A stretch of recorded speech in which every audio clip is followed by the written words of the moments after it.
রাস্তায় বেরোলে শুধু ড্রিমল্যান্ড বার, ড্রিমল্যান্ড বার আর ড্রিমল্যান্ড বার। সত্যি কি ড্রিমল্যান্ড বার খুবই ভাইরাল, নাকি সবার মুখেই পরিচিত?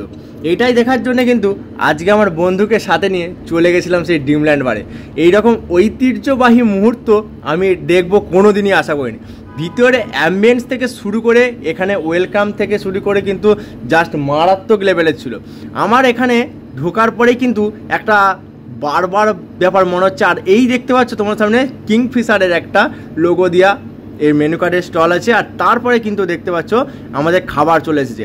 এখানে সব থেকে স্পেশাল আইটেম যেটা আমাদের হান্ডি মাটন, প্রায় এটা 80 বছর পুরনো স্টাইলে কিন্তু মাটির হাঁড়ি করে রান্না করেছে, একদম কাঠের জালে।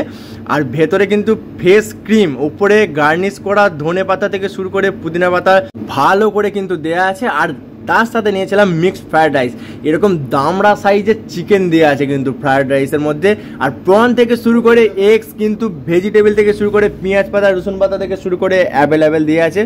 আর এই রকম কিন্তু রগে মাটনের গ্রেভি দেখতে পাচ্ছ গাইস, আমার প্লেটে অলরেডি চলে এসেছে। আর তারপরেই আমি কিন্তু এটা স্পুন দিয়ে খাওয়ার চেষ্টা করলাম, কিন্তু বুঝতেই পারছো গাইস যে 80 বছর পুরনো খাওয়ার কিন্তু চামচ দিয়ে চলে না, সেই জন্য হাতটাই লাগালাম। এরকম বড় সাইজের আলু দিয়ে ডিম সাথে মটন দুটোই কিন্তু অ্যাডজাস্ট করে কিন্তু এটা মুখের মধ্যে পুরে দিলাম। গাইস সত্যি কথা বলবো, সেই লেভেলের ফিলিংস। তোমরাও যদি খেতে চাও এই ড্রিমল্যান্ড বারে কিন্তু চলে আসতে পারো।